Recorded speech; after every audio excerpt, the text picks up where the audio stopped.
Ok, gravando. Gente, esse Zoom é maravilhoso. Eita!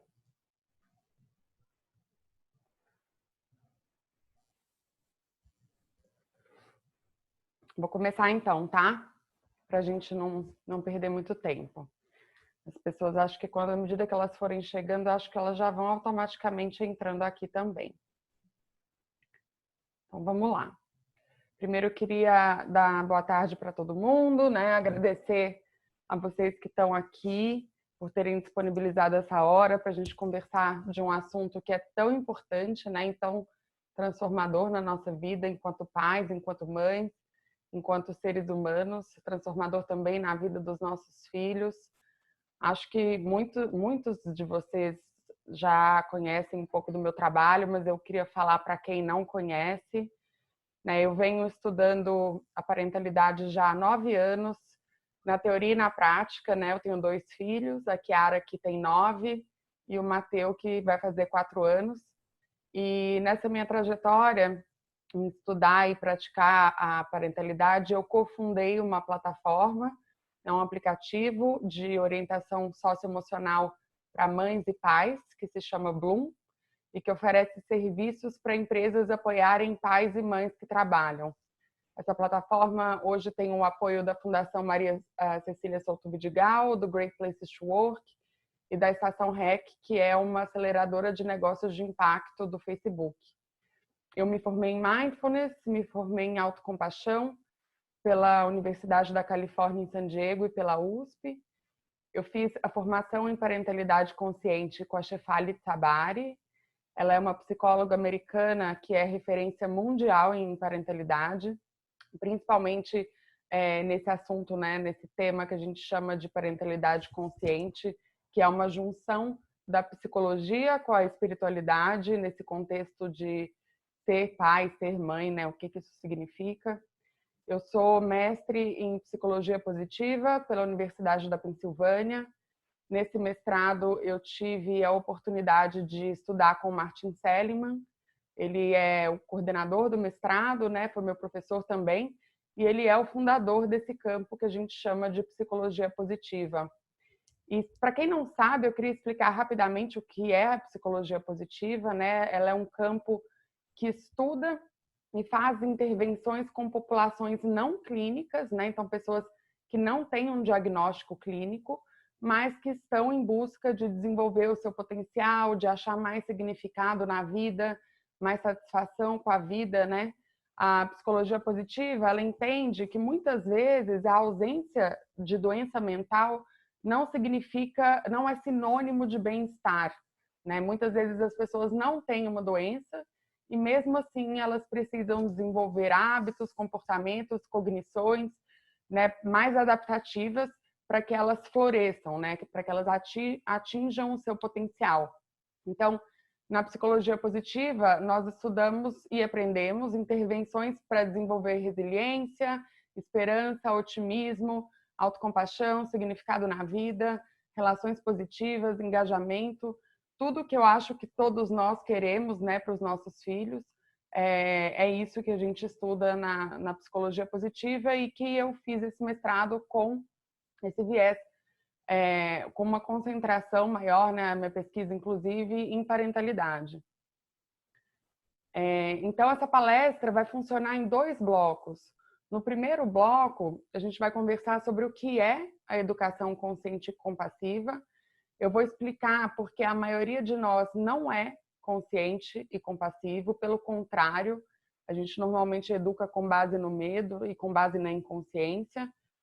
Eu vou explicar que a gente não escolhe agir dessa forma, né? Não é nossa culpa, mas é nossa responsabilidade. Nós vamos entender que a gente não precisa mudar os nossos filhos, muitas vezes eles se desenvolvem felizes, seguros e equilibrados quando nós também somos. Não tem como fazer os nossos filhos evoluírem e mudarem se a gente não evoluir e mudar primeiro.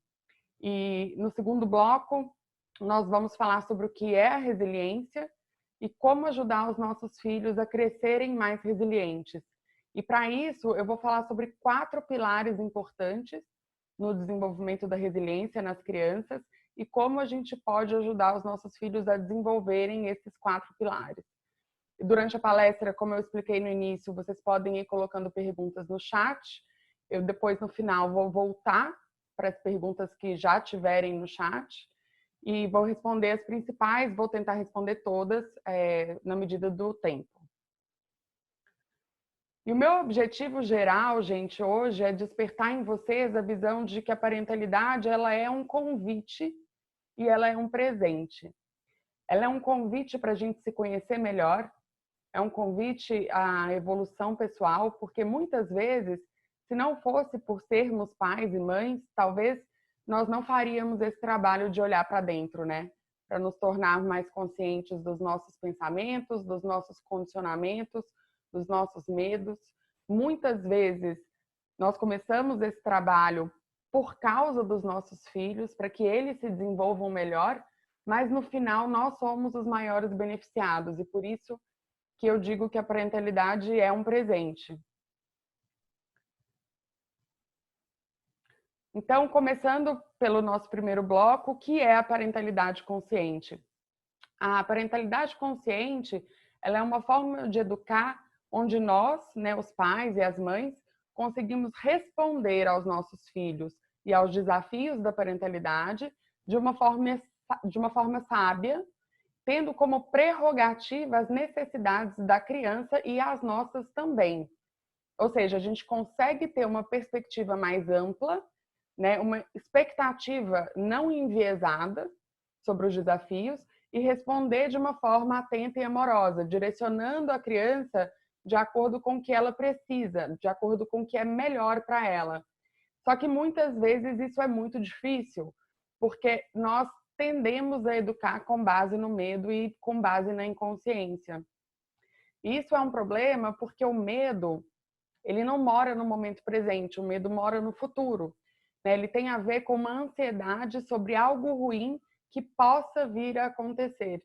E muitas vezes essas previsões desagradáveis a respeito do futuro são fantasiosas e tiram a nossa atenção do momento presente. Ou seja, elas limitam, né, a nossa capacidade de interpretar os desafios e as situações que estão na nossa frente e limitam a nossa capacidade de interagir, de agir de uma forma mais sábia e amorosa. E por que a gente educa com base no medo e na inconsciência?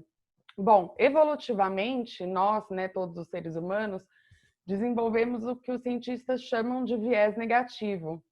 E o viés negativo é a tendência natural que todos nós temos de voltar a nossa atenção para o que não vai bem, né? De voltar a atenção para as ameaças. A gente está atento às ameaças e ao perigo ao tempo inteiro. Isso se acentua muito uma vez que a gente tem filhos, já que agora, além de nós mesmos, nós temos outra pessoa, né, para proteger. E uma pessoa que a gente ama muito. Só que muitas das vezes, como eu expliquei, essas ameaças não são reais, né? Tem tantas outras ameaças que ocupam a nossa cabeça e que motivam as nossas ações que são muitas vezes imaginárias e fantasiosas. Porque as nossas inseguranças, enquanto pai, enquanto mãe, são inúmeras.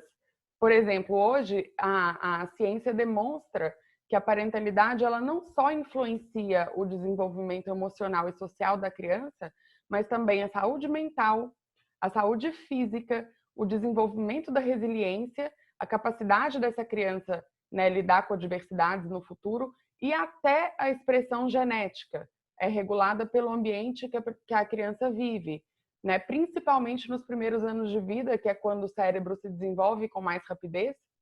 Nós não expressamos todos os genes do nosso DNA, né? O ambiente contribui para selecionar naquele DNA quais são os genes que vão se expressar e com qual frequência.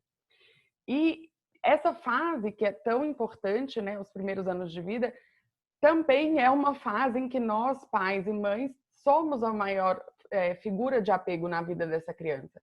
Então, junto com essa responsabilidade, que hoje a gente sabe que tem, vem junto o medo, né? Vem o medo de fazer errado, vem o medo de não ser um bom pai, vem o medo de não ser uma boa mãe. Na época dos nossos pais, existia no máximo uma dúzia de livros ou duas sobre como criar uma criança.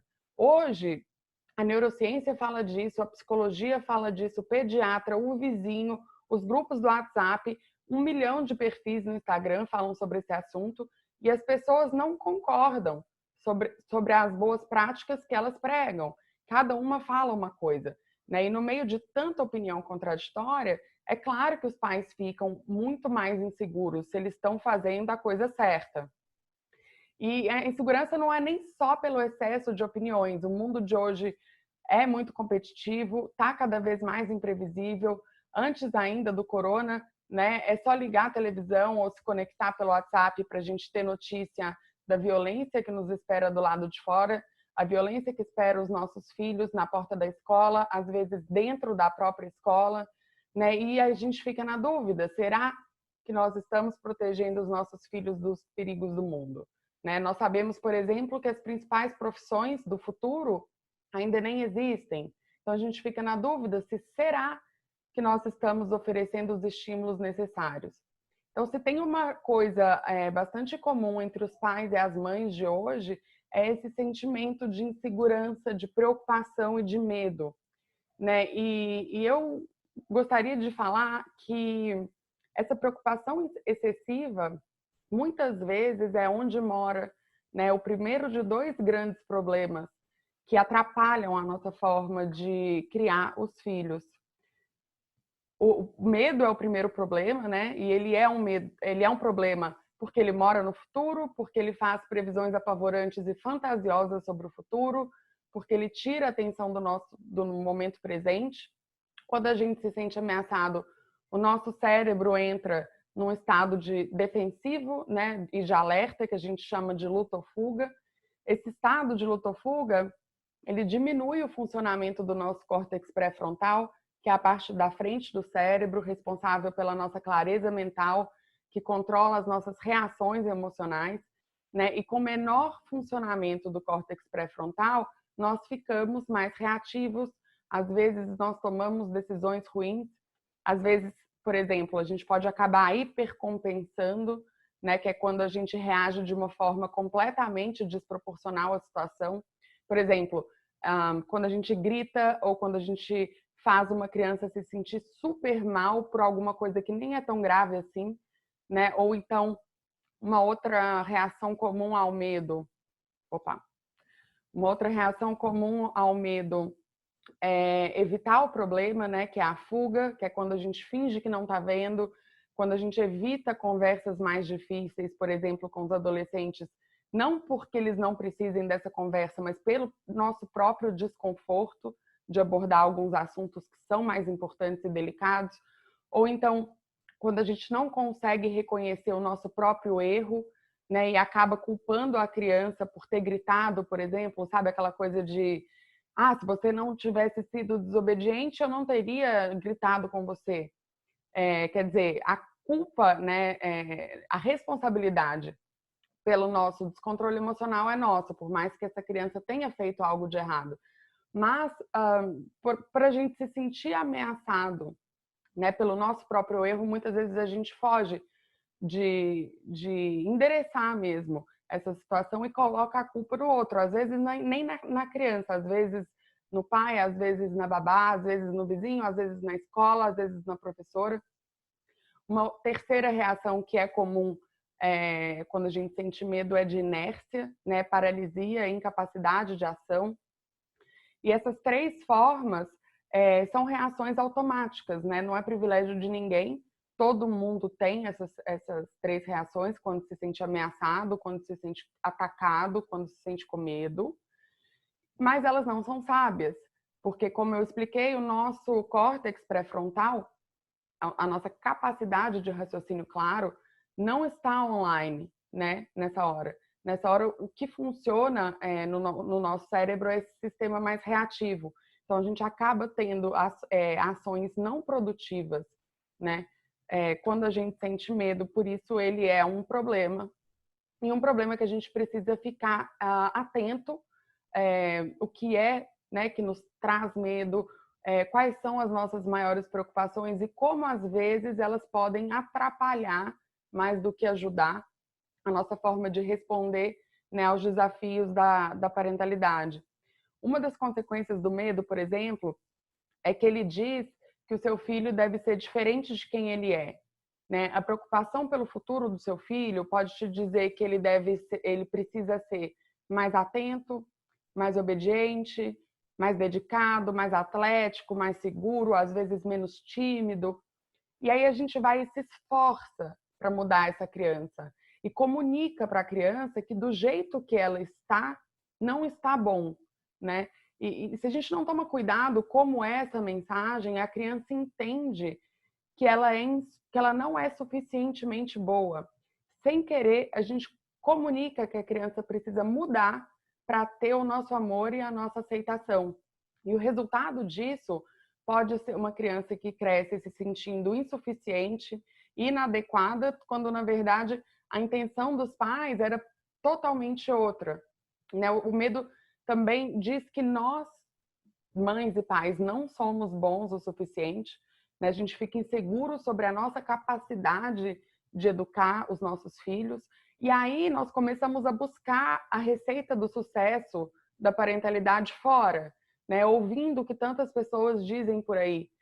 E quando a gente faz isso, muitas vezes a gente se esquece que a gente pode ser o melhor pai e a melhor mãe para os nossos filhos, se a gente se conectar com a nossa sabedoria interna, se a gente trouxer a atenção para o momento presente e com curiosidade perguntar o que é que o meu filho precisa agora, o que é que eu, né, preciso agora. Às vezes as pessoas me perguntam se o filho já tem maturidade para falar de certo assunto ou se ele já pode viver certa situação. E quem mais sabe sobre isso, né, são os pais. Você sabe a maturidade que o seu filho tem, você sabe a realidade que o seu filho vive, você sabe como são os colegas do seu filho, como é a família dele, o que traz medo para essa criança, o que traz conforto para ele.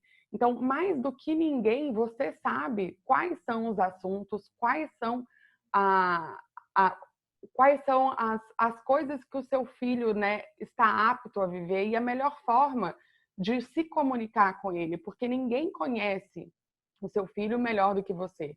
Né? É claro que a gente escuta, sim, os especialistas, eu, inclusive, estudo pra caramba, mas sempre trazendo a informação para o seu contexto familiar, né? E com uma postura crítica. Será que isso funciona para mim? Em que medida que isso funciona ou não funciona? Né? Porque você é o maior especialista da sua casa. E é muito importante que a gente esteja conectado com essa nossa capacidade de sermos os melhores pais e as melhores mães para os nossos filhos. Mesmo que a gente desconheça a ciência, porque isso é uma sabedoria, a gente sabe, né, o que a criança precisa, a gente sabe quais são as nossas atitudes que fazem sentido, que não fazem. Se a gente parar e se conectar com o momento presente e se perguntar, nós temos as respostas, né? Mas o medo, ele nos desconecta da nossa competência, né? Ele nos desconecta do nosso filho, porque a gente tenta mudar a criança para que ela seja mais isso ou aquilo outro, e te desconecta de você mesmo. Por isso eu falo que o medo, ele é um grande problema, né? O segundo problema, além do medo, são os nossos condicionamentos, porque todos nós temos uma história, né? Todo mundo aqui foi criança um dia. Então, quando a gente é criança, a gente vive diversas situações dentro de casa. Muitas vezes os nossos pais fazem conosco o que foi feito com eles e o que foi feito com os nossos avós. A gente vem carregando certos padrões, né? Às vezes que a gente aprende em casa, às vezes na escola, às vezes com os amigos. Mas o fato é que essas crenças, elas são como um esquema psicológico, né? São crenças estáveis e duradouras a respeito da gente mesmo, a respeito do mundo, que a gente carrega ao longo da vida inteira, como padrões emocionais, padrões cognitivos. A gente tem certas tendências a interpretar o mundo de determinada forma, a sentir de determinada forma, a reagir de determinada forma, né? E isso tende a se repetir em experiências difíceis e modificam a nossa forma de interagir e de interpretar o mundo. E muitas vezes a gente não tem consciência disso e o que acontece é que nós, muitas vezes, desconhecemos os motivos reais que nos levam a agir de determinada forma. Né? Por exemplo, pessoas que tiveram uma educação muito severa, elas podem ter um modelo interno de funcionamento familiar que diz que a criança não pode, por exemplo, colocar as opiniões dela, né? Então a criança não pode se expressar. O que acontece quando a gente limita a expressão da criança é que a gente deixa de construir uma cumplicidade e uma parceria que vão fazer falta no futuro, principalmente na adolescência, né? Porque para essa criança se sentir confortável para trazer situações difíceis para os pais, né, para pedir ajuda para os pais. Ela precisa sentir que os pais estão ali para ajudar, né, e não para punir. Estão ali para apoiar essa criança. Da mesma forma, algumas pessoas que não puderam se expressar emocionalmente quando crianças podem ter dificuldade de tolerar o choro, por exemplo, né, ou a expressão emocional dos filhos. As pessoas que foram muito criticadas quando eram pequenas podem ter dificuldade para aceitar os próprios erros e acabam colocando a culpa no filho quando elas mesmas fazem algo que não é legal, né? Outras pessoas podem ter crenças sobre determinadas profissões. Por exemplo, determinadas carreiras são boas, outras são ruins, e acabam influenciando a criança para que ela siga o sonho, né, do pai ou o sonho da mãe, que muitas vezes não corresponde ao sonho dessa criança, e que ela só vai reconhecer isso mais tarde na vida adulta, depois de talvez já muitos anos, né, seguindo uma determinada trajetória que não era a trajetória que ela faria, né, melhor. E antes de continuar, gente, eu queria dizer que essas nossas reações ao medo e aos nossos condicionamentos, eles não acontecem por nossa culpa, né? A gente não age assim porque a gente é ruim ou porque a gente é insuficiente ou porque a gente é pior do que os outros, né? A psicologia cognitiva, ela tem um modelo super didático que ajuda a gente a entender por que nós reagimos de determinadas formas que são improdutivas. Ele explica que não é o que acontece com a gente que nos deixa bravos, que nos deixa preocupados ou entristecidos, né? Mas sim a forma que nós interpretamos aquilo que nos acontece. Ou seja, primeiro, esse modelo chama ABC, né? A é de adversidade, B é de beliefs, que em inglês, em português significa crenças ou as nossas interpretações, e C são as consequências. E acontece nessa sequência. Primeiro uma adversidade, depois uma interpretação e depois uma consequência, né? Uma coisa nos acontece, a gente interpreta, e aí a gente tem as reações emocionais e comportamentais. Ou seja, não é a adversidade que causa as nossas reações emocionais ou comportamentais, mas é a forma como a gente interpreta, né, essa adversidade. E os nossos condicionamentos e os nossos medos, eles atuam exatamente nessa interpretação, como se fossem uma lente, né, a partir da qual a gente interpreta o mundo. Por exemplo, uma criança de 2 anos, super comum, todo mundo aqui tem filho e sabe, que quando a criança tem 2 anos, ela começa a dizer não o tempo inteiro, né? Para um pai ou para uma mãe que foi criado num lar mais rígido e que olha com essa lente, né, esse condicionamento de que a criança deve ser mais quieta ou mais submissa, esse comportamento de dizer não o tempo inteiro, para esses pais, pode soar como uma afronta, né? Por exemplo, e outros pais com condicionamentos diferentes podem interpretar esses mesmos nãos como uma coisa natural, às vezes até desejável, né? Ou seja, quando a gente interpreta, a lente que a gente interpreta o que nos acontece, ela faz toda a diferença, né? E por isso é importante a gente entender quais são os nossos medos e quais são os nossos condicionamentos, para a gente conseguir ver além, né? Ver além deles, ver as situações que acontecem na nossa casa com uma perspectiva mais ampla, né? Porque isso aumenta a nossa capacidade de responder à situação de uma maneira adequada, né? E acho que uma grande lição assim para mim e que eu queria falar para vocês também é que o mau comportamento de uma criança de 2 anos ou do adulto de 40, eles acontecem fundamentalmente pelo mesmo motivo, né? São reações automáticas e defensivas do nosso cérebro quando a gente se sente ameaçado, quando a gente se sente atacado. Não são evidências de mau caráter, né? Então, não são evidências do nosso mau caráter quando a gente, de repente, perde o controle. Também não é evidência de mau caráter dos nossos filhos. O problema é que quando o nosso relacionamento com os filhos fica pautado nessas reações automáticas, a gente fica preso num ciclo destrutivo, né? Você se sente ameaçado, agride a criança.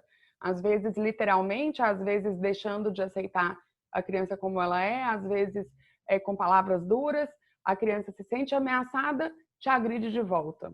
Você se sente agredido, reage de novo. E a criança também. E aí vai crescendo um abismo, né, entre os pais e os filhos. E a educação consciente, a intenção é quebrar, né, esse ciclo destrutivo. É um modelo de educação que entende que é nossa responsabilidade como educadores e como adultos entender como o nosso cérebro funciona para que a gente tenha controle das nossas reações automáticas. Porque se a gente deixa de reagir automaticamente, a criança deixa de se sentir ameaçada. Então aí a gente abre um espaço de conexão, né, onde os pais e os filhos se relacionam com mais respeito, né, e com mais aceitação. Então, quando você grita com seu filho, a sua intenção não é prejudicar a criança, obviamente. Quando ele grita com você, a intenção dele também não é te desrespeitar, não é te agredir. Não existe intencionalidade, né, mas existe responsabilidade. E a responsabilidade de colocar um fim nesse ciclo é do adulto. Porque o nosso cérebro, gente, ele só termina de desenvolver aos 24 anos. E a última parte que desenvolve é justamente o nosso córtex pré-frontal, que é essa parte da frente que eu expliquei que é responsável pelo autocontrole.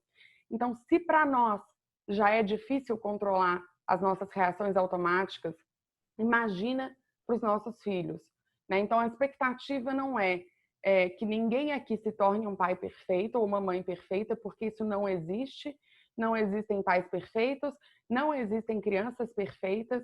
Nossos filhos não querem que a gente seja perfeito. Eu acho que deve ser muito pesado para um filho ter um pai ou uma mãe que nunca erra, porque eles são humanos, porque eles erram e porque eles aprendem com a nossa forma de lidar com os nossos erros, como eles vão lidar com os erros deles também, né? Então, os nossos erros, de certa forma, são um presente para os nossos filhos, sim, se a gente consegue lidar com eles de uma forma mais construtiva.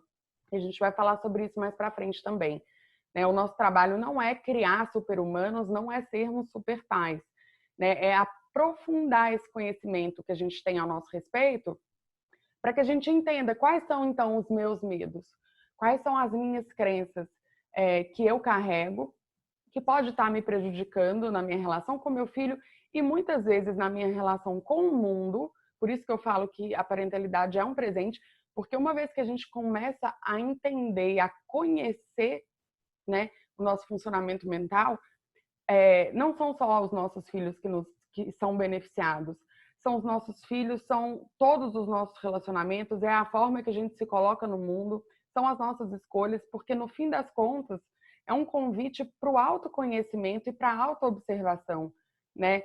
Então, o que eu estava pensando antes de reagir de tal forma que eu não gostei? Qual medo que me leva a ter determinada atitude que eu não gosto? Uma vez que a gente começa a conhecer a raiz de tudo isso, a gente começa a perceber como isso afeta tantas outras áreas da nossa vida.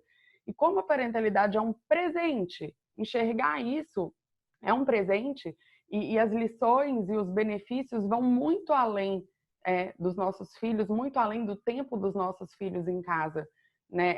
É um presente pessoal mesmo, é a nossa evolução enquanto pessoa, não só enquanto pais e mães. O segredo, né, para o crescimento e para o desenvolvimento pessoal é a metacognição. Essa frase é da Angela Duckworth, ela é uma professora do meu mestrado, ela é psicóloga e é pesquisadora em resiliência, talvez uma das maiores do mundo. ela é uma pessoa incrível e ela diz que para a gente mudar, primeiro nós precisamos conhecer o que a gente quer, né? O que a gente quer mudar, qual é o nosso funcionamento, quais são as nossas emoções, quais são os nossos pensamentos. Essa habilidade chama metacognição, né? É uma habilidade natural que todo mundo tem e que a gente pode aprimorar também de várias formas.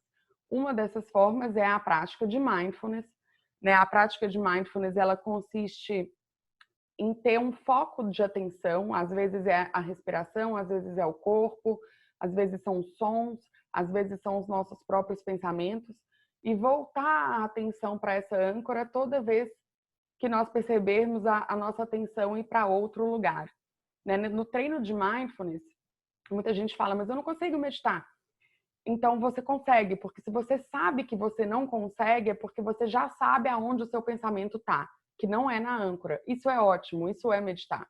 Né? Meditar não é sobre ficar com a atenção na âncora o tempo inteiro. O exercício do mindfulness é sobre descobrir aonde está a minha atenção. Então, se eu sei que não é na respiração, eu já sei aonde ela está. E esse é o convite do exercício, né? Tem alguns treinos de mindfulness informais também, para quem não gosta da prática formal, que são exercícios onde a gente escolhe algumas atividades do dia, por exemplo, quando você estiver escovando os dentes, ou tomando um banho, ou durante uma caminhada, para tentar ficar presente naquele momento e trazer a atenção para aquilo que você está fazendo, né? Como está o seu corpo, onde estão os seus pensamentos, como está a sua emoção, como que é sentir a água do banho caindo na minha cabeça agora, como que meus pés estão movendo nessa caminhada. É uma coisa informal, às vezes a gente faz por poucos minutos, mas que ajuda a treinar a atenção. Né? E com esse treino de perceber aonde está a atenção durante a prática formal ou informal, nós ficamos mais aptos a entender onde estão, né? A prestar atenção aonde estão os nossos pensamentos ao longo do dia também. Né? E aí a gente consegue escolher se a gente quer alimentar esses pensamentos ou se a gente prefere se desengajar deles, porque os nossos pensamentos não são verdades absolutas, né? Muitas vezes eles são frutos dessas nossas lentes de medo, lente de condicionamento. Então, quando os nossos pensamentos não são produtivos, a gente consegue escolher não levar aquela cadeia de pensamento para frente, né? E a nossa fisiologia, as nossas reações emocionais, elas retornam para o estado basal mais rápido, né? A gente fica menos reativo. Um segundo passo que é super importante e que é o meu absoluto favorito quando se fala de parentalidade de vida, é a autocompaixão. Né? É um passo muito importante porque a autocompaixão, ela acalma o nosso cérebro e ela tira o nosso cérebro do modo de defesa. Né? Porque só quando a gente está calmo e quando a gente se sente seguro que a gente consegue ampliar a nossa perspectiva para usar outras lentes e interpretar o mundo de outra forma. E acalmar o cérebro é muito simples, é igual acalmar uma criança que tem um pesadelo à noite. Se seu filho acorda chorando, o que você faz? Você vai lá, dá um abraço, né, na criança, fala com uma voz mais calma, sinaliza que ela tem o seu apoio, que nada de mal vai acontecer para ela, né? E assim também é a gente. A gente se acalma dessa mesma forma, né? Nos dando afeto, nos dando compreensão, acolhendo o que a gente está sentindo e oferecendo uma palavra de suporte para nós mesmos, porque quando a gente consegue fazer isso, o nosso corpo produz endorfina, o nosso corpo produz ocitocina e sinaliza para o nosso cérebro que nós estamos seguros. E a partir daí a gente consegue retomar o controle, né, do nosso cérebro e sair desse ciclo de reatividade. Por exemplo, se uma pessoa te pede ajuda, né, o que você precisa para ter uma atitude compassiva com essa pessoa? Vamos dizer que você está andando, uma pessoa te pede um dinheiro, uma pessoa que mora na rua te pede um dinheiro, o que você precisa para ter uma atitude compassiva com essa pessoa? Primeira coisa, você precisa perceber que essa pessoa está ali, né? Perceber que ela existe. Depois você precisa se colocar no lugar dela, né? Entender que a situação porque ela está passando é uma situação difícil. E terceiro, a gente precisa ser gentil. E da mesma forma é a autocompaixão, esses mesmos 3 elementos, né? O primeiro, que a gente chama de mindfulness, é perceber o nosso próprio sofrimento, né? Perceber como qualquer situação para a gente está difícil, sem diminuir, sem aumentar o que a gente está sentindo, né? Observando, sem julgamento, mas observando com uma dose grande de realismo mesmo, sem superidentificação e sem fugir, né, daquilo. O segundo elemento a gente chama de humanidade comum, que é o reconhecimento que o sofrimento faz parte da natureza humana, né? Você não é o único que sofre, não é o único que erra, você não é a única pessoa imperfeita do mundo, né? Então, o nosso sofrimento e as nossas imperfeições, eles deixam de ser um motivo para a gente acreditar que a gente é pior do que o outro, né? Porque muitas vezes, quando a gente se sente imperfeito, a gente se sente a última das criaturas que já andou pelo planeta Terra. Nós nos sentimos mais isolados e sozinhos, né? A humanidade comum é o contrário, né? Ela te diz que o seu erro faz parte da condição humana. Todo mundo é assim, ele te aproxima do outro e não te afasta do outro, né? O terceiro elemento da autocompaixão é a autogentileza, né? Assim como a gente precisava ser gentil com uma terceira pessoa, nesse caso é ser gentil com nós mesmos enquanto a gente está passando por uma situação difícil. E situação difícil, gente, pode ser verdade, pode ser uma situação externa e pode ser uma situação interna. Às vezes a autocrítica é uma situação difícil, né? Você está se criticando o tempo inteiro é difícil. Então a gente pode usar esses 3 elementos nessa hora.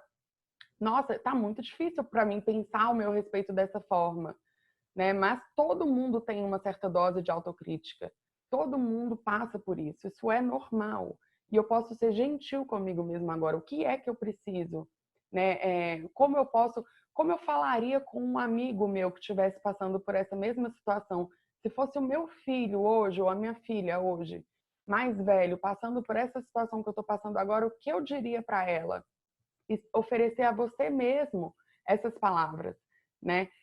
Então, por exemplo, se eu gritei com meu filho e eu estou sofrendo por isso, eu posso reconhecer esse sofrimento, como a minha atitude me deixou chateada, né? É muito ruim mesmo quando a gente perde o controle. Depois a gente pode reconhecer que isso faz parte da experiência humana e de todos os pais e mães que já caminharam por esse mundo, ninguém aqui é perfeito. E terceiro, eu posso fazer algo por mim mesmo, né, nesse momento.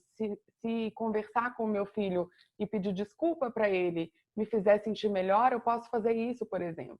Né? E eu posso ser gentil comigo nesse processo, em vez de ficar me criticando e me deixando sentir ainda pior do que eu já estou sentindo. Porque a gente acha, né, que a autocrítica e que ser duro com a gente mesmo nos ajuda a mudar.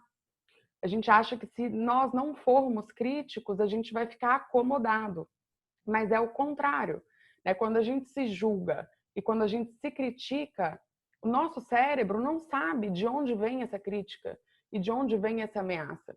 Se vem de você ou se vem de um outro, ele não sabe a diferença. O fato é que ele se sente ameaçado, né? E uma vez que você se sente ameaçado, você entra naquele ciclo de fuga ou luta, né? Te limita a capacidade de responder a qualquer situação, não só com os filhos, né? Muitas vezes, por exemplo, a gente começa a se criticar e o nosso cérebro sente uma ameaça ao nosso autoconceito, né? Uma ameaça à nossa capacidade de sermos bons pais. O que acontece em seguida? A gente fica defensivo, a gente precisa proteger o nosso autoconceito. Então, o que a gente faz? A gente ataca o outro. E aí a gente coloca a culpa no filho, coloca a culpa no corona, no marido, no qualquer coisa. Qualquer coisa que nos deixe sentir melhor ao nosso próprio respeito, porque a gente acha que o nosso erro é muito grave, mas não é, né? O nosso erro, ele é humano.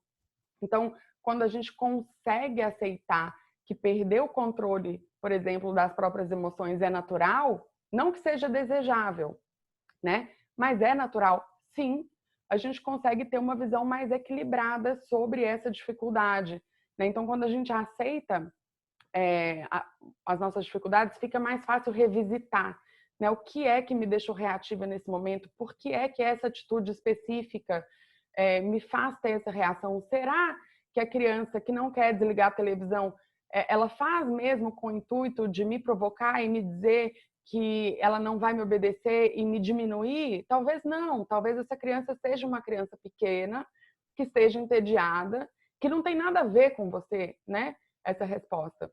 Então, uma vez que você entende isso, a próxima vez que isso acontecer, as chances de você já ter mobilizado recursos internos para lidar com essa situação de uma outra forma são muito maiores.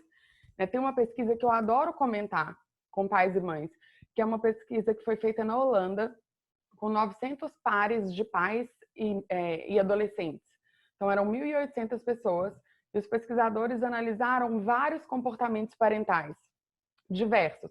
Regulação emocional era um deles, a capacidade de escuta dos pais era outro, e o terceiro, não o terceiro, eles mediram 6, mas um deles era a aceitação dos pais e mães nos seus papéis de pais. Então, quão confortável eles se sentiam no papel de pai, no papel de mãe, o quão adequados, né, eles se sentiam. E de todas as dimensões que foram medidas, todos esses comportamentos parentais, o que apresentou uma maior associação com a depressão e ansiedade dos filhos, não dos pais, dos filhos, foi o grau de aceitação dos pais e das mães a respeito deles mesmos no seu papel de pais, né? Então, acolher a nossa imperfeição não é só bom para a gente. Ajuda, inclusive, na saúde emocional da criança. Isso, para mim, é tão forte que inclusive, o assunto, a minha pesquisa do mestrado é sobre isso, né? Como a autocompaixão dos pais influencia a autocompaixão e a resiliência dos filhos. Então, uma reflexão que, enfim, mudei o slide. As pesquisas mostram, né, que a autocompaixão está associada com a nossa capacidade de fazer mudanças. Né? Quando a gente não se sente ameaçado pelos nossos próprios erros, é muito mais fácil mudar. Acho que eu já expliquei isso antes. Quando a gente não se sente ameaçado, a gente tem mais clareza de raciocínio, a gente consegue acessar essa parte que é mais sábia do cérebro. E quando a gente vê os nossos erros como oportunidades de aprendizado e não como prova da nossa incompetência, esse é o grande pulo do gato. Esse é quando a gente consegue não só mudar, né, mas aceitar as próprias imperfeições dos nossos filhos. É muito mais fácil conectar com a criança, uma vez que você aceita os seus próprios defeitos, você aceita os defeitos do seu filho também, consegue se conectar com essa criança de uma outra forma, né? A autocompaixão é importante para você evoluir e para você ensinar essa forma de lidar com os seus próprios erros e de lidar com as suas imperfeições também para o seu filho, porque a autocompaixão, gente, é um dos principais fatores que determina a resiliência das crianças, principalmente na adolescência, que é aquela fase que a criança começa a se comparar com um amigo e se acha inadequado na escola, ou às vezes o corpo não está do jeito que queria, ou tem espinha, ou não tem os amigos que queria, não é parte do grupinho popular. Na adolescência é muito comum, né, o sofrimento por conta da comparação com o outro. E se você depende da autoestima para reagir nesse momento, fica muito difícil, porque a autoestima, ela significa você se comparar com o outro e se julgar igual ou melhor. Se você tiver pior, a sua autoestima sofre, você tem uma baixa autoestima naquele momento, né? E quando o adolescente sofre, é porque ele está se sentindo pior em alguma dimensão. Então, ele conseguir acolher, né, esse sofrimento, essa dificuldade, essa imperfeição com autocompaixão é um dos grandes fatores que suportam a resiliência na adolescência. Super, super importante. E assim, para quem está pensando, como eu também pensei quando comecei a estudar autocompaixão, nossa, isso para mim é dificílimo, porque eu sou uma pessoa que me desenvolvi muito autocrítica e muito perfeccionista. Mas as pesquisas mostram, e a prática também, que a autocompaixão, ela não é uma coisa que você ou tem ou não tem. Não é igual a cor do cabelo, né? Ou nasce de uma cor ou nasce de outra. Não. A autocompaixão é uma habilidade humana que a gente consegue exercitar e que a gente consegue melhorar, né? Então, é super importante. E a gente está acostumado a reagir impulsivamente, né? Faz muito tempo, desde a nossa infância, né? Os nossos medos, os nossos condicionamentos, as respostas automáticas, eles já estão enraizados no nosso cérebro, né? Como se o nosso cérebro formasse percursos, como se fossem pistas de alta velocidade que te leva da adversidade para a consequência, porque tem lá o A, B, C, né? Então, te leva da adversidade pelo B e pelo C numa rapidez tão acentuada que você nem vê. Quando você vê, aconteceu a adversidade, você já teve a reação emocional, ou já teve a reação de comportamento que você está acostumado, né?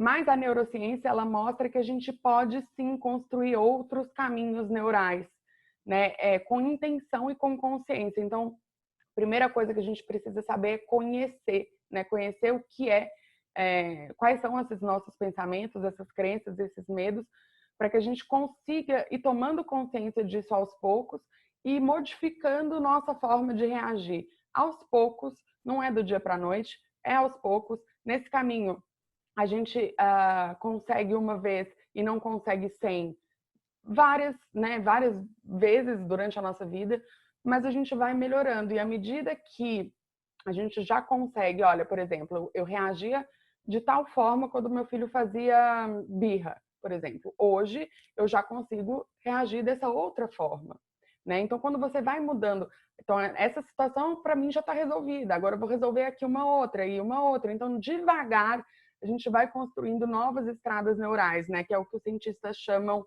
de plasticidade cerebral, né? Que é o entendimento que o nosso cérebro é maleável, é adaptável, sim, mas para construir esses novos hábitos, a gente precisa ter persistência e intenção, né? E como que a consciência e a compaixão, né, podem nos ajudar a construir resiliência? A resiliência é a capacidade que a gente tem de enfrentar os desafios e sair deles melhor do que a gente entrou. Tem algumas pessoas, alguns pesquisadores que dizem que a resiliência é a nossa capacidade de enfrentar desafios e sair deles igual ou melhor do que a gente entrou. Eu gosto mais da definição de que ela é a nossa capacidade de sair melhor, sim, né? Porque só em estar saindo igual a gente já está melhor, né? Porque durante o desafio todos nós aprendemos muitas coisas, né? Então ela é essa capacidade de superar momentos difíceis, né? Momentos de transição, momentos de perda, de trauma, momentos como esse, né? Da pandemia do Covid que a gente está enfrentando agora. E a nossa resiliência, ela depende desses dois fatores que eu coloquei na tela.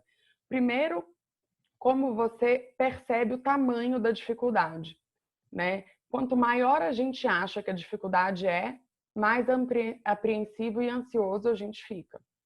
Segundo, a nossa crença sobre a nossa capacidade de ação para resolver ou para lidar com o problema, né? Ou com o desafio que a gente está esperando. Então, o equilíbrio entre o tamanho do desafio e a crença, gente, e veja que aqui não é a nossa capacidade, é a nossa crença sobre a nossa capacidade.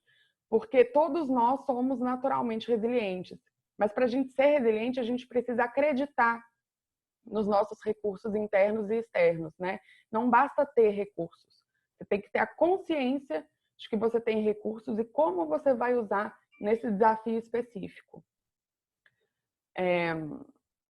Por exemplo, quando a gente sente que o desafio é muito pequeno, como nesse slide que eu estou mostrando, e a nossa capacidade de ação é gigante, muito maior do que é necessária para esse desafio, a gente fica desmotivado. né? A gente acha que isso que a gente vai fazer, ou esse desafio, ou esse trabalho, ou seja o que for, é bobo, né? Sem graça. Tem uma segunda situação também, que a gente considera o desafio importante e sente que tem capacidade de enfrentar, né? Nesse caso, quando o desafio é bem importante, tem coisas importantes em jogo, a gente sente sim uma ansiedade, né? Mas é uma ansiedade que é adaptativa, uma ansiedade produtiva, que nos leva à ação. Então, por exemplo, se amanhã você tem uma reunião super importante com, sei lá quem, com seu chefe ou com grupos, não sei, uma situação desafiadora, mas você sente que tem recursos, essa ansiedade que você sente antes, ela te leva a sentar na cadeira e se preparar para lidar com esse desafio, né? Então você se sente motivado e essa ansiedade, super importante, é uma ansiedade produtiva.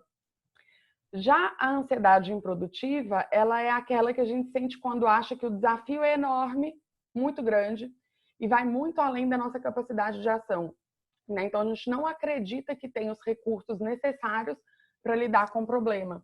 Eu acho que muitos de nós, né, estamos nos sentindo assim agora com o problema da pandemia, porque claramente é uma situação fora do nosso controle. Então você fala, como eu vou, com os meus recursos, enfrentar o Covid?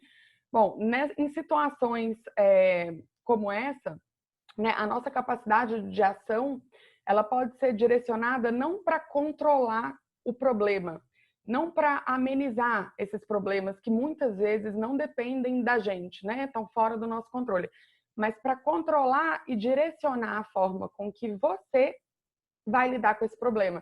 Então, por exemplo, se eu sei que eu vou sentir uma certa ansiedade, né, a respeito do meu futuro profissional, por exemplo, eu posso ter uma conversa com o meu chefe, isso é um recurso interno que eu tenho, ou eu posso aprender técnicas de respiração para eu lidar com essa ansiedade enquanto essa incerteza durar, porque com incerteza sempre vem ansiedade. Então, só em saber que você está vivendo um momento de incerteza, isso vai te trazer ansiedade, já te dá a capacidade de se planejar para como lidar com essa ansiedade, né? Para que ela não se torne improdutiva. Então, por exemplo, você pode controlar o seu envolvimento em grupos de WhatsApp, em mídias sociais, você pode controlar o seu consumo de notícias, você pode escolher praticar um novo hábito que vai te ajudar na sua resiliência emocional, por exemplo, mindfulness. Raramente, em qualquer situação, mesmo as que a gente não tem controle, raramente a gente não tem recurso, né, raramente a gente não tem recurso para lidar, né, com qualquer problema, porque no limite a gente consegue aprender a lidar melhor com as nossas reações e com as nossas emoções, e isso está 100% no nosso controle, né? Tá, e nesse sentido, a consciência, né, essa autoobservação que a gente falou, ela ajuda muito, né? A autocompaixão também. Então, com a autoobservação, você vai perceber o que é, né? Quais são as crenças, quais são os medos que estão te atrapalhando nesse momento. Com a autocompaixão, você consegue tirar o seu cérebro desse estado defensivo, entende que está tudo bem, que vai ficar tudo bem, que não é só você que está passando por isso. E quando você está mais calma e dá para você o que você precisa, você consegue, então, mobilizar recursos externos, às vezes, a ajuda de alguém, conselho, sei lá, uma terapia, ou não, ou a ajuda de um parente, a ajuda de um amigo, ou recursos internos mesmo, né? O que é que eu sei que me acalma, o que é que eu tenho já aqui né? Por exemplo, eu sei que exercício me ajuda muito a ficar mais calma. Então, se eu estou passando por um momento de ansiedade, eu posso usar esse recurso ao meu favor. E quantos outros, né? E como a gente ensina isso para a criança, né? Esse é o bloco 2 da palestra, eu já estou falando pra caramba aqui. A gente não vai ter muito tempo, mas eu quero muito falar sobre esse assunto. A resiliência, ela é um construto bem complexo, né? A gente pode pensar como se ela fosse um prédio, e a fundação desse prédio, ela é construída na infância e na adolescência. Então, quando a gente tem um prédio com uma fundação forte, Não quer dizer que a gente nunca vai ter problema, né? Mas a maioria das vezes esses problemas são uma infiltração aqui, um problema ali, coisas que a gente consegue consertar. Agora, se a gente constrói um prédio com uma fundação fraca, né, a tragédia ela é quase que inescapável, né? E às vezes é só questão de tempo. Eu vou falar sobre 4 elementos que essa fundação precisa ter para os nossos filhos crescerem resilientes e fortes, né? E como a parentalidade consciente nos ajuda. Então, o primeiro é um autoconceito positivo, porque a criança que sabe o valor que ela tem, ela consegue ter uma visão realista dos problemas, em vez de achar que os problemas acontecem por culpa dela, né? Então, não é que eu sou um fracasso, eu só fiz uma escolha infeliz, né? E as crianças que têm um autoconceito positivo, elas usam menos álcool, elas usam menos droga, elas vão melhor na escola, elas têm mais sucesso na vida, e as pesquisas mostram que um dos principais fatores que determinam o autoconceito da criança é como eles percebem que os pais as veem, né? Ou seja, se o meu pai e a minha mãe me valorizam, eu também me valorizo, né? Se eles acham que eu sou bom o suficiente, eu também acho. E é a partir desse lugar que eles começam a se relacionar com o mundo, né? E se sentir amado, gente, é muito diferente do que ser amado, né? Tem muitas pesquisas que mostram que tem uma incompatibilidade às vezes maior e às vezes menor entre o relato da criança sobre como ela sente que os pais a veem, né? E o relato dos pais a respeito de como eles veem os seus filhos. Ou seja, o pai diz uma coisa, eu acho que o meu filho é isso, isso, isso, isso, e a criança acha outra coisa completamente diferente. Eu acho que por exemplo, eu acho que o meu filho é inteligente. A criança fala, eu acho que o meu pai pensa que eu sou burro. O pai fala, eu amo o meu filho. E a criança fala, meu pai, não sei se ele realmente me ama. Às vezes eu acho que sim, às vezes eu acho que não. Então, existe uma incompatibilidade, né, entre o que a criança acha e entre o que a gente sente. E muito dessa incompatibilidade acontece por conta da nossa comunicação com os filhos, né, e a forma que a gente educa a criança. Por exemplo, todo mundo tem expectativa, né, a respeito dos filhos, muito antes deles nascerem, inclusive. De novo, expectativas que vêm do nosso condicionamento, né? Só que nem sempre eles são como a gente espera. E quando eles saem desse nosso script, às vezes têm um comportamento inadequado, não são bons em algo que a gente acha importante, a gente fica ressentido com a criança. E aí, um dos recursos que a gente usa nessa hora é, por exemplo, comparar a criança com outra criança, né? Quem nunca comparou o filho mais novo com o filho mais velho, ou o filho com outra criança mais comportada, ou mais dedicada, ou mais estudiosa. E aí a criança, que é o alvo da comparação, né, ela entende que ela não é boa o suficiente para ter o seu amor e a sua admiração. E a gente ensina aquele hábito de comparar, que eu falei quando eu estava falando de autocompaixão, que é um dos piores hábitos para a autoestima, porque não interessa o quão inteligente, educado e esforçado você seja, né? Tem sempre alguém melhor. E claro que não é só em casa que as crianças aprendem a se comparar, o mundo também ensina isso, mas se em casa ela aprende que ela é amada exatamente do jeito que ela é, inclusive junto com os erros que ela comete, ela não precisa ser diferente, né, para ter o amor dos pais. Então, navegar nesse mundo de comparações fica mais fácil, né? Uma outra forma que a gente contribui para um autoconceito negativo é rotulando a criança, né? Então, a criança é muito tímida, a gente está vendo um comportamento de timidez, a gente vai lá e fala, você é tímida. E a gente passa a contar isso para todo mundo.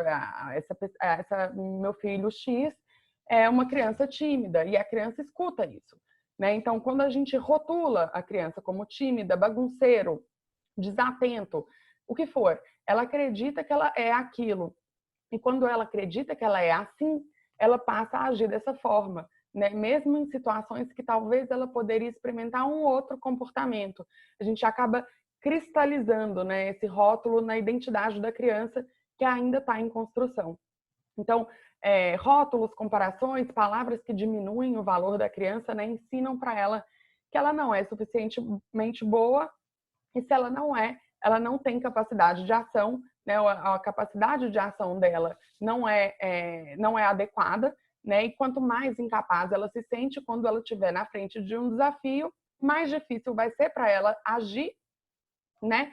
E quanto menos ela agir, mais ela vai se achar incapaz, mais ela vai achar que o problema é gigante. Então, essa balança da resiliência que a gente colocou aqui, a capacidade de ação da criança fica diminuída e o problema fica muito grande.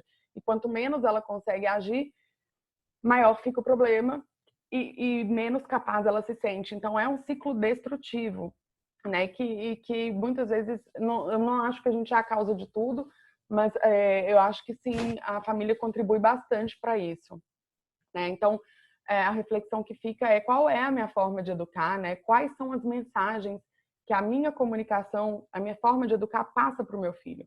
Como ele acha que eu me sinto a respeito dele quando eu faço X, né? E se a resposta não é boa, então, como eu posso agir da próxima vez de uma forma que eu consiga o que eu quero, mas que eu não comunique para ele que ele é insuficiente? Isso é uma reflexão bem pessoal, acho que depende bastante de pessoa para pessoa, de quais são os condicionamentos, quais são os medos, mas é uma reflexão super importante de fazer. Né? O segundo pilar da resiliência é a crença na nossa capacidade de resolver problema. Óbvio, né? Só que para a criança acreditar que ela é capaz de resolver problema, ela precisa resolver problema. Porque a gente não aprende que a gente é capaz quando alguém nos conta. A gente aprende quando a gente vê na prática, né? Não tem atalho, não tem programa para baixar na internet.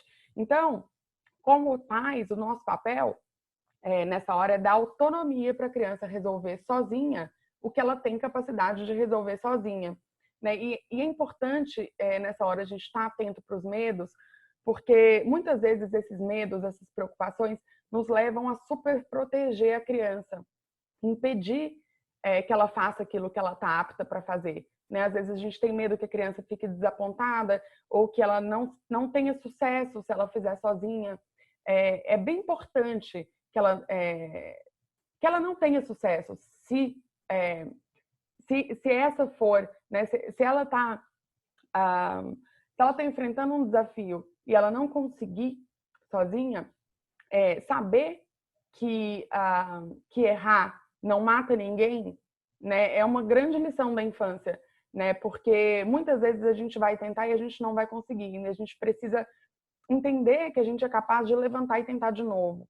E isso é uma coisa que a gente não aprende com o conselho, é uma coisa que a gente aprende fazendo, né, é na prática. Então, por exemplo, uma criança pequena que ainda não sabe amarrar o sapato.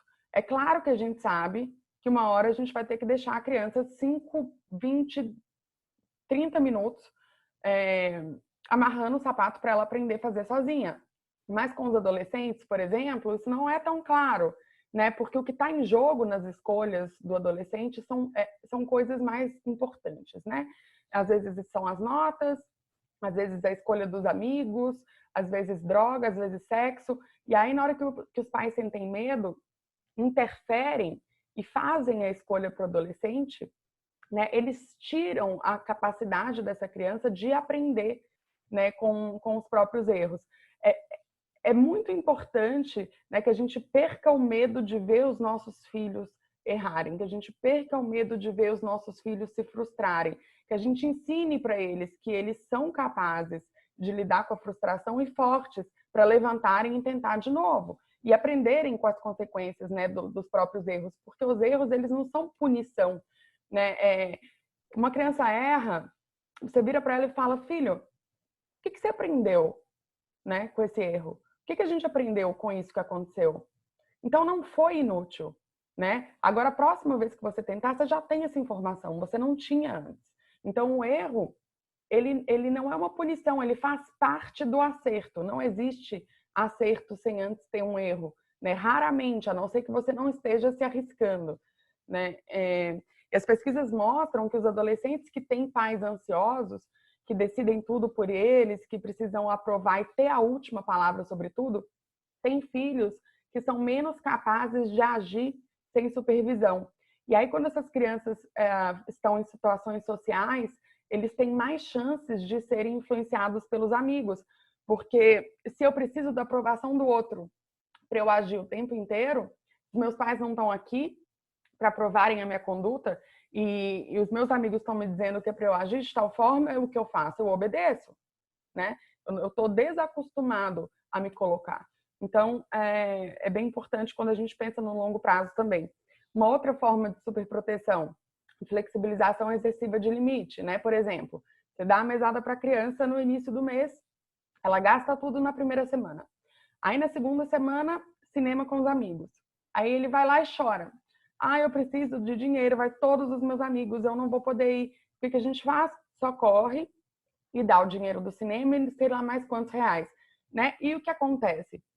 O que acontece é que essa criança deixa de aprender com os erros das consequências, com as consequências dos erros, né? Se a gente for lá e socorrer a criança dos desapontamentos que são naturais, fica muito difícil para ela aprender a lidar com os erros e com as frustrações depois, né? A gente sabe que quando os pais são super autoritários e agressivos, a criança não se sente amada, né? A gente sabe disso. Mas quando os pais são muito permissivos, isso é muito legal. O resultado é o mesmo, né? Tem pesquisas que mostram, e é muito curioso, porque é bastante contraditório, porque às vezes a gente tem medo de perder o amor do filho, ou pena, né? Aí acaba cedendo. Deixa voltar da festa na hora que quer, deixa beber antes da hora. Só que muitas vezes o tiro sai pela culatra, porque esses adolescentes com pais liberais demais, eles não se sentem importantes, porque eles acham que eles não são objetos de preocupação e de cuidado. E muitas vezes as nossas atitudes de sermos muito liberais é justamente motivada pelo medo de perder o amor do filho, que é o que acaba acontecendo, né? De certa forma. Então, de novo, a importância de estar atento para os nossos medos, né? Os nossos condicionamentos. Então, a reflexão que fica o que meu filho consegue fazer sozinho, quando que eu super protejo o meu filho das frustrações. Se eu quero demonstrar o meu amor por ele, por exemplo, na hora que ele não tem dinheiro para ir para o cinema, eu quero demonstrar que eu me importo. Então, por isso que eu dei, né, o sei lá quantos reais que ele precisava. Mas se eu quero demonstrar o amor por ele, tem uma outra forma de eu fazer isso sem proteger a criança das consequências das ações dela?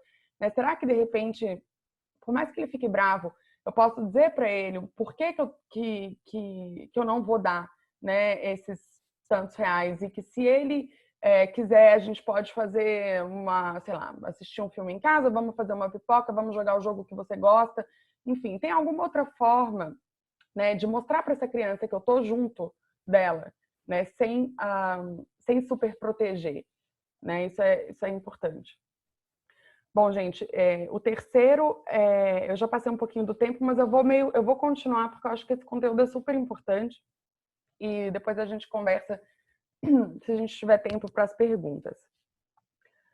Bom, o terceiro pilar é a autodeterminação, né? E a gente falou sobre o autoconceito e ele é importante porque a criança precisa entender que tem valor, autonomia para que ela aprenda a resolver problemas, e autodeterminação porque a gente só persiste naquilo que é importante para a gente, né? A gente sabe que a vida não é fácil, a gente falou, né? Os caminhos profissionais estão cada vez menos previsíveis.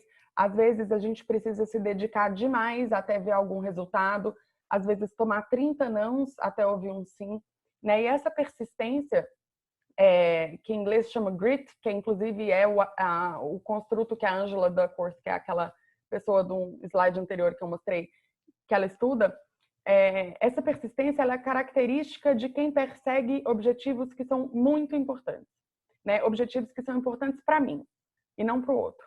Então, nessa foto eu até coloquei essa surfista que é a Bethany Hamilton, não sei se vocês já viram, ela tem um filme que é acima de 10 anos, mas para as crianças mais velhas é super legal de ver. Ela perdeu um braço quando ela era adolescente, surfando, um tubarão arrancou o braço dela, e mesmo assim ela voltou adolescente para a carreira de surfista profissional, sem um braço. Imagina remar sem um braço, né? Imagina ficar em pé numa prancha sem um braço, né? E competir profissionalmente com um braço só. Esse tipo de persistência não só que nos leva a construir carreiras incríveis, né? A persistência também que nos leva a acordar cedo todo dia, a seguir a vida quando tudo parece difícil. Essa persistência, ela é mais natural para as pessoas que perseguem objetivos e que vivem conforme valores que são importantes para ela, né? Valores autênticos, que vêm de dentro, que não vêm de fora, né? Então a criança precisa aprender a pensar por si mesma, a formular sua opinião, né? E ela precisa se conhecer. E esse processo não é nada complicado, gente, ele é super natural. A gente faz isso desde que o mundo é mundo. Quem tem filho pequeno sabe que a criança fala mamãe, depois ela fala papai e depois ela fala não, né? Porque a gente tem esse instinto de querer decifrar o mundo e fazer do nosso jeito, né? Então, se a gente não interferir, o processo ele se desenrola naturalmente. E o que acontece aqui com a questão do medo dos pais, né, e da preocupação excessiva, é que muitas vezes a gente acha que o mundo está tão inseguro, tão tão imprevisível, e eu não estou dizendo que não está, mas isso toma uma dimensão tão grande, né, nos nossos pensamentos, nos nossos medos, que a gente acaba ditando o caminho da criança, né? Então a gente acredita que a gente é mais experiente e que a gente tem a receita do sucesso, que é mais ou menos da grossura desses livros, dessa foto, que a criança precisa escalar para que ela seja alguém bem-sucedido na vida. Então ela precisa ir bem na escola, ela precisa falar inglês, espanhol, chinês, programar, matemática, esporte, música e um instrumento musical que você goste, né? Um instrumento musical difícil, que desenvolva o cérebro. E o que acontece é que você, quando você dá o caminho, né, da felicidade para a criança, ela não precisa mais descobrir o caminho dela. E cada um tem um próprio caminho, né? Quem tem mais de 2 filhos sabe que as crianças são completamente diferentes, né? Elas são diferentes, inclusive, do que a gente gostaria que elas fossem, né? O filho dos nossos sonhos, ele só existe nos nossos sonhos, né? Na nossa casa tem uma outra pessoa, é um outro filho, é uma pessoa real, né? Uma pessoa que a gente precisa conhecer, uma pessoa que a gente precisa dar espaço para que ele também se conheça. E nesse sentido, é bastante importante a gente estar consciente dos nossos condicionamentos, né, dos nossos medos, para que a gente não sufoque a criança com as nossas angústias, né, e com as nossas fantasias sobre quem ela deve ser e como ela deve chegar lá, né? Então, a reflexão aqui é quais são as minhas expectativas, quais são as minhas projeções, né? Porque todos nós temos, né? E quando a gente está ciente das nossas expectativas e das nossas projeções, de novo lá consciente do nosso B, né, do ABC, a gente consegue não reagir impulsivamente, né? A gente consegue talvez não externar essa expectativa quando elas vierem na nossa cabeça. Às vezes a gente consegue ir trabalhando para mudar isso também. A quarta e último pilar da resiliência é a regulação emocional. Não são só esses pilares, tá, gente? Eu estou falando os 4 principais, até por conta de tempo, mas são os quatro principais com certeza, e também não tem muito mais do que isso. Então, a quarta é a regulação emocional, né, que é a nossa capacidade de nomear as emoções, de controlar os nossos afetos e as nossas reações emocionais. Então, quando a gente tem consciência, né, sobre os nossos medos e os nossos condicionamentos, a gente não fica tão reativo, né? Já quando a gente não tem essa consciência, a gente é mais reativo, mais agressivo, a gente acaba tendo comportamentos mais autocentrados, e o resultado é que a criança aprende, com o nosso exemplo, a ser mais explosiva e a ser mais reativa, né? A ideia aqui é ensinar para a criança quais são as emoções, o que ela está sentindo naquele momento. Então, você está vendo que ela está com raiva? Dá um nome. Filho, estou vendo que você está com raiva, né? Como a gente pode lidar com isso? Dar recurso para a criança lidar com a raiva, né? Ou medo, você está sentindo medo. Nomear é super importante, é o primeiro passo para a regulação emocional, e o segundo são as ferramentas que você vai dando enquanto você acolhe a criança com atenção, né?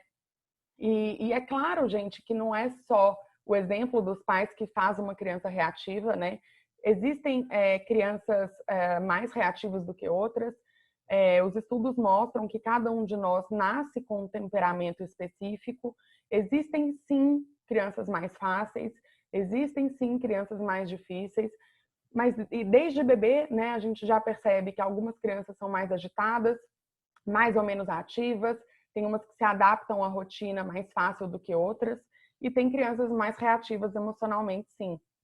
Mas algumas pesquisas muito interessantes hoje mostram que as crianças mais reativas e irritáveis, elas são sim as mais difíceis, mas elas são as mais sensíveis, né? Elas são as mais sensíveis aos benefícios e aos riscos que o ambiente apresenta. Ou seja, elas se beneficiam mais de ambientes amorosos e que tenham um suporte emocional, se beneficiam mais, inclusive, do que as crianças mais fáceis, né? Alguns estudos mostram, tem um estudo particularmente que acompanhou crianças pequenas por alguns anos, acho que foram 3 ou 4 anos, e que mostraram que quando os pais respondem ao estresse emocional da criança difícil com suporte, com amor e com calma, elas têm menos problemas de comportamento e mais competência social quando elas ficam mais velhas, inclusive quando comparadas às crianças mais fáceis, né, que o estudo identificou. E o oposto também é verdadeiro. As crianças mais difíceis, elas acabam desenvolvendo mais problemas de comportamento e têm menor regulação emocional do que as mais fáceis, quando elas têm pais autoritários, que educam pelo medo e que são menos sensíveis às emoções da criança. O que acontece aqui é que, infelizmente, as crianças mais difíceis, frequentemente, a educação delas é baseada na proibição, né? No autoritarismo, na frieza, no medo, muito mais do que no amor. E isso é porque, é claro, que a criança que é difícil desperta na gente aquele ciclo de fuga ou luta. É muito mais difícil lidar com uma criança difícil, né? Eles nos desafiam constantemente. O nosso cérebro fica reativo e fica defensivo, né? Então, é importante para pais que tenham crianças mais difíceis entender, né, quais são os seus próprios gatilhos enquanto pai, qual é o comportamento do seu filho que te deixa mais reativo, como você pode lidar com isso de uma outra forma, acolher essa necessidade, essa dificuldade que você sente, né, com compaixão, perceber quais são as crenças que te levam a reagir, de repente, de uma forma mais impulsiva, para que você consiga acolher, começar a acolher, né, os sentimentos dessa criança quando ela está demonstrando uma reatividade emocional, porque se ela reage emocionalmente e não encontra no pai uma reação igual, se a criança tem uma reação emocional e o pai acolhe em vez de atacar, ela deixa de atacar porque ela não tem o que atacar, né? O pai está acolhendo, não está voltando, não é uma briga. Então, com o tempo, ela vai construindo um repertório de comportamentos mais adaptáveis, ela vai desenvolvendo essa capacidade de controlar melhor as emoções. E o que essa pesquisa que eu citei mostrou é que, depois de um certo tempo, ela é inclusive mais capaz de controlar as emoções do que as crianças mais fáceis. Então, aqui a pergunta que fica, né, a reflexão é quais são os meus gatilhos, né, quais ferramentas que eu posso usar para me controlar, né, nos momentos de dificuldade. Às vezes, para algumas pessoas a respiração funciona muito, né, para outras pessoas elas precisam sair do espaço e respirar em outro lugar para depois voltar e responder. Não tem problema, né, não tem nenhuma emergência. Se você está numa situação de uma briga com seu filho, raramente tem uma vida em jogo, né? Não tem a necessidade de responder ali naquela hora, na mesma altura. A gente pode sair, pode respirar, né? E começar a se perceber um pouco, né? O que funciona para mim, o que me tira desse ciclo de reatividade. Uma forma muito legal de se conhecer, não só a prática de mindfulness, mas a prática de escrever, né? Que é aquele bom e velho diário, escrever ali todo dia um pouco sobre, né, o seu dia, o que foi de bom, o que não foi tão legal, quais foram os pensamentos que eu tive hoje que me levaram a ter alguma atitude que não foi produtiva. A escrita é um super, super exercício. E quando a resiliência começou a ser estudada, foi mais ou menos, por incrível que pareça, é uma ciência recente, foi nos anos 60, 70. Os pesquisadores perguntaram para várias pessoas de sucesso e que tiveram infâncias difíceis sobre qual foi o principal fator que ajudou essas pessoas a chegarem onde elas estão, né? E entre as várias respostas, o que essas pessoas tiveram em comum foi um adulto amoroso, né, que acreditou no potencial dela e que as apoiou.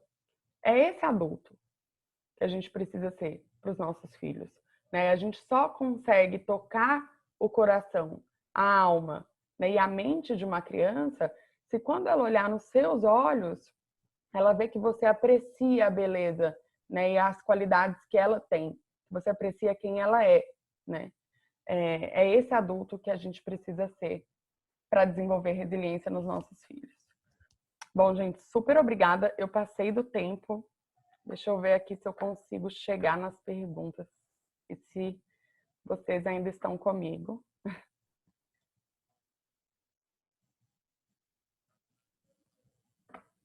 Como chama o filme da surfista que perdeu o braço?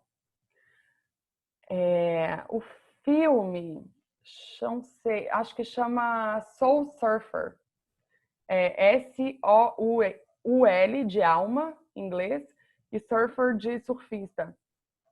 Ele tem em português também, mas eu não me lembro o nome dele em português. Mas se você procurar com esse nome, eu acho que você acha lá. Agora eu estou procurando o chat aqui. Bons livros de autocompaixão.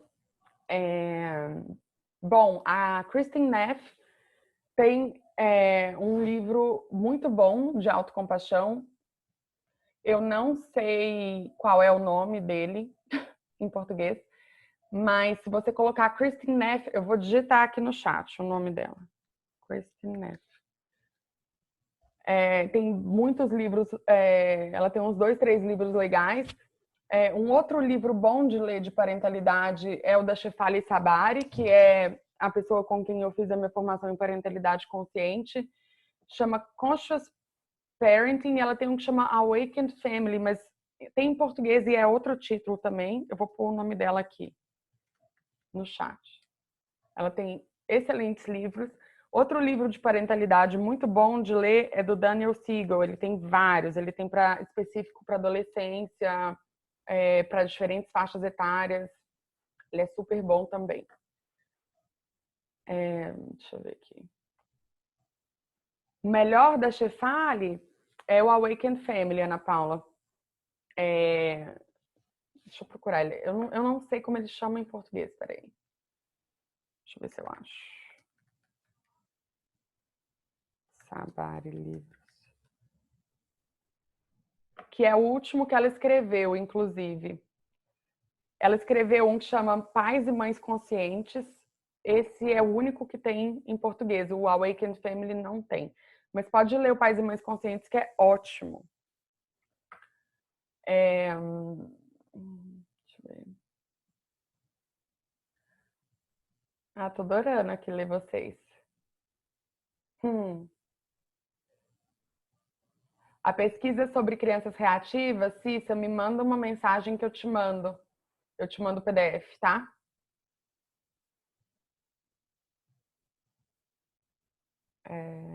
Tô adorando os elogios, obrigada.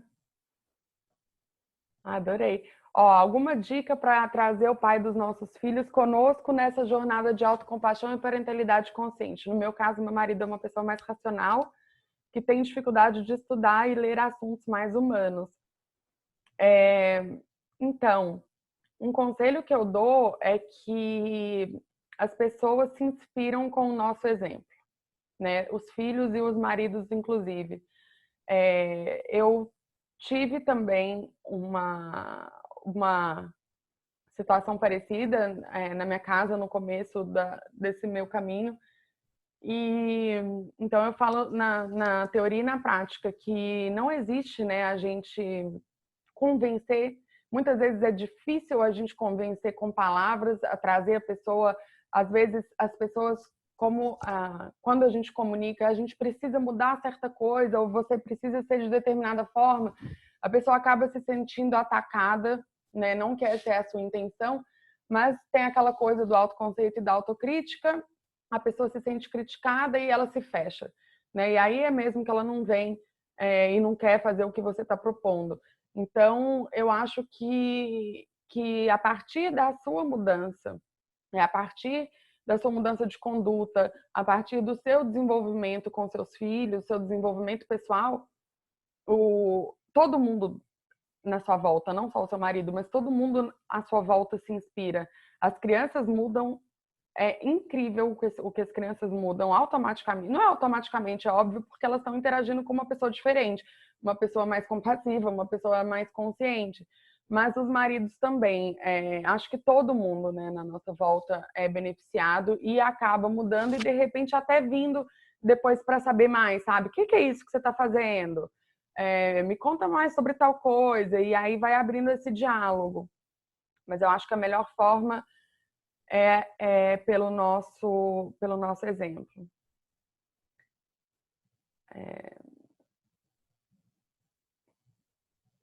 Dri, como conciliar você ter diálogo demais, ser amigo demais e por causa disso o filho, principalmente adolescente, se achar legitimado a fazer coisas erradas só porque te contou?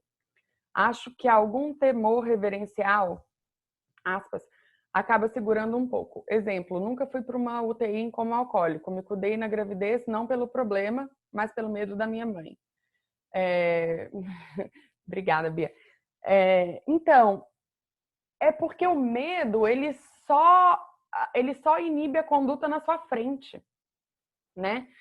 Se o filho sente medo de você, ele não entende que a conduta é errada. Ele faz porque ele deixa de fazer porque ele tem medo de você. Mas a partir do momento que você não está ali, aí ele faz, certo? Acho que cada um deve ter um próprio exemplo pessoal nesse sentido, né? De quantas coisas às vezes a gente deixa de fazer por medo, mas quando a pessoa não está, quando o gato sai, os ratos fazem a festa, não tem esse ditado? Eu acho que é um pouco por esse caminho, sabe? Então, conversar demais não é ser permissivo, né? Não é ser liberal. O conversar é você entender, por exemplo, eu posso colocar um limite para minha filha.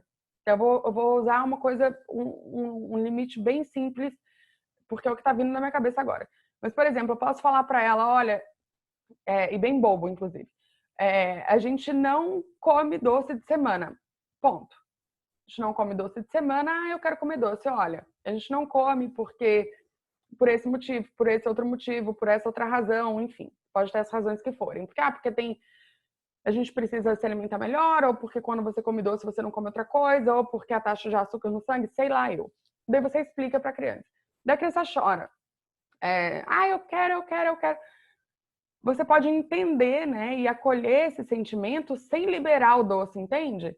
Então, olha, filha, eu entendo o que você quer, eu entendo que para você é difícil. Com o tempo vai ficando mais fácil, né? Eu entendo que para você é importante, mas é mais importante a sua saúde do que satisfazer uma vontade de comer doce que depois que você comer vai passar, né? E que vai afetar o seu desenvolvimento.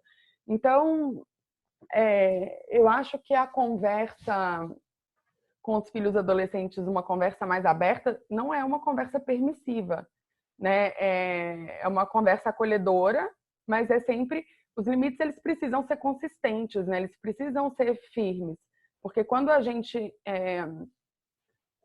vai mudando o limite de acordo com o humor da criança para que a criança fique sempre bem, né? Então agora ele está chorando por causa disso, eu vou e dou. Agora ele está reclamando, eu vou deixar. Fica primeiro que a gente reforça esse tipo de comportamento. Então, da próxima vez que ele quiser alguma coisa de você, ele vai usar o mesmo recurso, né? Que é a briga, que é o choro, que é a chantagem emocional. Segundo, que comunica para o adolescente que os limites não são claros. Você vai conforme o seu humor, né? Então, a consistência de limites ela é bem importante, até porque principalmente os adolescentes, já entendem a razão do limite. Né? A razão do limite é porque eu te amo, porque isso é ruim para você. E eu continuo te amando se você me odiar, inclusive porque eu não flexibilizei agora, né? Em tempos de crise, como dá para ser 100% amorosa, dedicada? Você acha que explicar aos filhos essa nova dinâmica faz com que eles nos entendam melhor? Não dá nunca para ser 100% amorosa e dedicada. 100% é um número muito grande. Eu acho que nesses tempos de crise que a gente tem tanta coisa para fazer e tantas atribuições, é muito mais difícil a gente estar presente, é muito mais difícil a gente se controlar também. Eu acho que explicar, Ju, ajuda demais. Explicar que, olha, a mamãe está passando por uma situação X, às vezes eu posso ficar um pouco mais reativa, não é com você, né? É igual quando você passa por uma situação difícil, você não fica mais reativo, você, às vezes, se alguém pega o seu brinquedo, você não, às vezes não briga. Da mesma forma, né? A gente funciona. E quando a gente tem a oportunidade de estar presente, aí desconectar do celular, brincar um pouquinho, 1 hora por dia, meia horinha por dia que seja, mas conectar de verdade com a criança. E uma outra coisa que eu ia falar é a gente diminuir as expectativas, né? Tanto ao nosso respeito, quanto ao respeito dos nossos filhos nesse momento de quarentena. O homeschooling, por exemplo, é importante a gente não ter a expectativa que a criança vai fazer o homeschooling como se ela estivesse na sala de aula, que ela vai aprender o mesmo tanto, ou que ela precisa estar engajada o tempo inteiro. É uma exigência muito grande, né? É uma realidade nova para a gente não está dando conta de tudo, eles também não, e acho que é importante a gente trazer isso para as crianças agora, durante a quarentena. Se a quarentena servir para a gente ser um pouco menos exigente, né, com a gente mesmo, e com os nossos filhos, acho que já vai ter servido um belo propósito.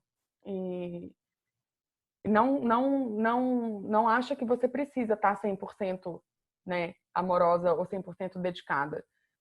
Talvez é o desapego mesmo dessa necessidade, que eu acho que é onde está a nossa evolução, sabe? O desapegar de ter que estar o tempo inteiro perfeita. Ninguém precisa estar o tempo inteiro nada, né? Ninguém consegue. É muito pesado a exigência com a gente mesmo.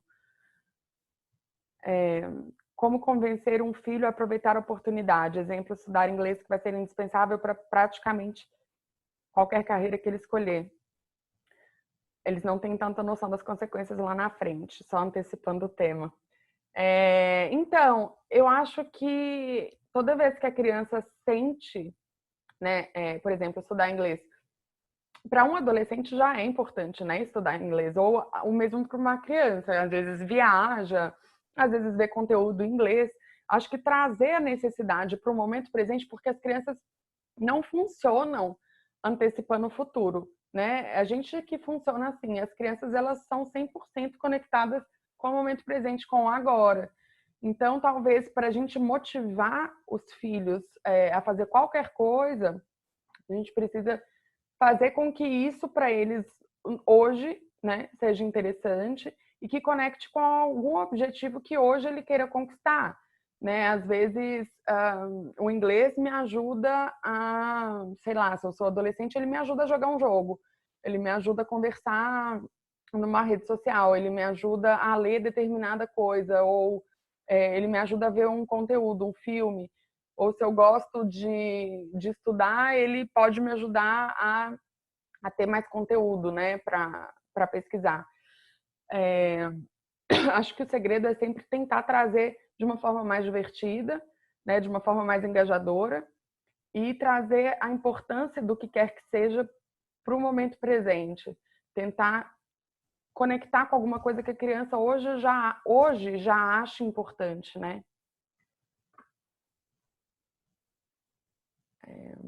Acho que é isso, né, gente? Respondi todas.